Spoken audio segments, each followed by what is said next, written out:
moving on to our panel discussion of various aspects of life in Afghanistan, including its history. We really have an opportunity tonight to learn more about Afghanistan from scholars, journalists, and individuals who have lived and worked in Afghanistan or studied its history in depth. And I would like to introduce the panel, but before I do that, I would just like to tell you how we're going to proceed this evening. And I'm going to ask that each of the 5 panelists share their story, their experience, or their expertise about Afghanistan with us. And then they will share something about what they perceive to be Afghanistan's challenges as we move into the 21st century. Their presentations, I think, will help us understand the context of the Kite runner, Hosseini's moving story of 2 young boys, Amir and Hassan, growing up in Afghanistan in 1975. And, you know, I think we all, although, you know, the complexity of this friendship really embraces universal themes of love and loyalty and disloyalty, if you will, their friendship is also tangled in the web of their environment. And I think it's this environment that we're going to learn about this evening. So let me begin by introducing Dr. Beatrice Mance. Dr. Mance, who is the furthest down here on my left, teaches at Tufts University. Her special areas of expertise are Central Asia and the Middle East. She has published several books, including her most recent research on government and society in the 15th century, Iran and Afghanistan, and nomads in the Middle East. Professor Mance is going to give us an overview of the history of this country and the region it's a part of, including the influences of geography and the political organization of the region. So, Professor Mance? One of the things that is crucial, I think, to understand about Afghanistan is the importance of its regions. That is to say that although you can say that there is a history of that region that goes quite far back, the regions are in some ways connected. Nonetheless, they are very distinct in terms of geography and history and culture. And so what I want to do first off is to give you a quick overview of what those regions are. So I'm going to have to stand up, and I'll just try to yell for a very few minutes, okay? I want to talk about 4 different regions. The richest and the one that belongs most firmly to the central areas of the Islamic Middle East of high culture is this region of the north from about Herat up to, say, Mazar-e-Sharif. Can you hear me now? Okay, great.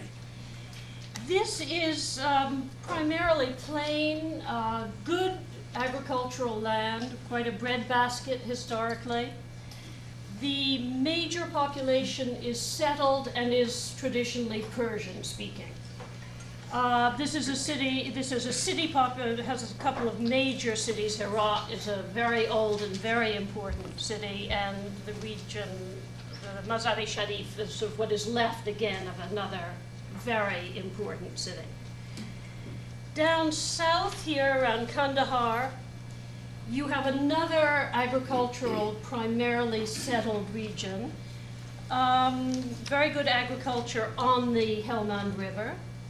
This has always been a little bit apart, fairly rich, a center again of Persian culture, but not anywhere near as much a center of sort of high culture or part of the central history of the Islamic world.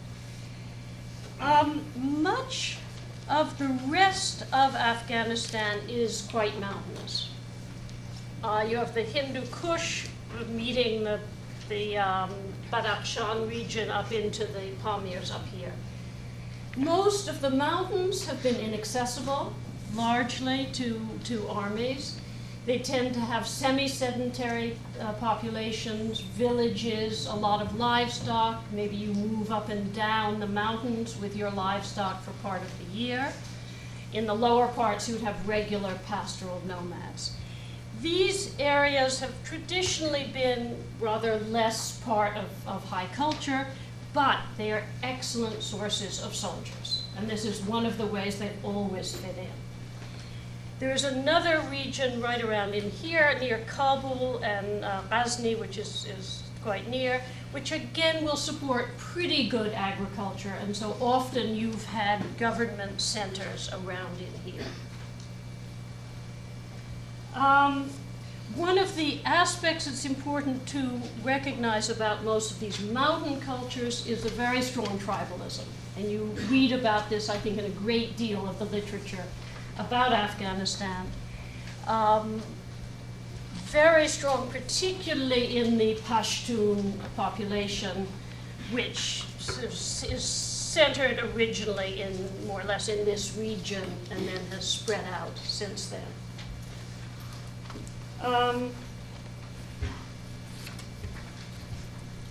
Now, to get back to slightly more normal voice.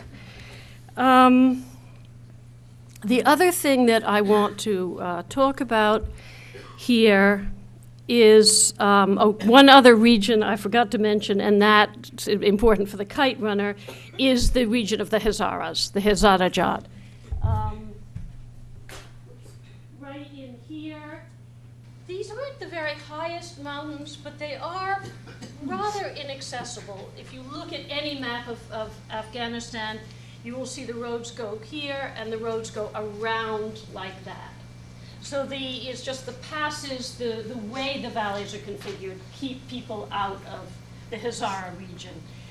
The Hazara are supposedly descendants of the Mongols. This means that they're a mixed group with some Mongol blood. The word Hazara means 1,000, and that comes from troop contingents. The Mongols had a decimal army. So there were some Mongol soldiers stationed, garrisoned in Afghanistan. They intermarried, and the Hazaras are left over from them.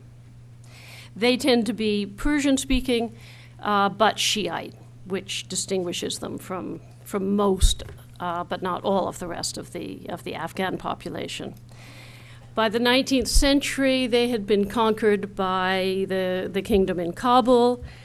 They had begun to be considered rather lower class than other people. They were also favorite targets for slave raids because they had a slightly different religion. If you were Sunni, you could sort of get away with enslaving a Shiite. It wasn't legal, but you could get away with it. The other group you will find a fair number of in Afghanistan is the Turks, some Uzbek, some Turkmen, originally all nomads and coming in often as the ruling group. So the second thing I want to talk about in a very general way is the tradition of rule in Afghanistan, as indeed in most of the pre-modern Middle East. Basically, this was a kind of almost the opposite of the nation state. The assumption was, in most of the Middle East, that you should normally be ruled by outsiders. These outsiders often were nomads. The Arabs came in originally. Later, the Turks came in as nomads. They were very good soldiers. And they were believed to be able to keep a better army and therefore provide more security. So usually the dynasty and the army were largely Turks, partly nomads. There's a lot of good nomad land throughout Afghanistan and the Middle East. However, the rest of the elite, the bureaucrats, the religious scholars, the high merchants, were usually the indigenous people of the plains, that is to say, in Afghanistan, the Persians, Persian speakers. Therefore, the language of high culture was not Turkic, but Persian, whereas Turkish was considered by most an inferior language.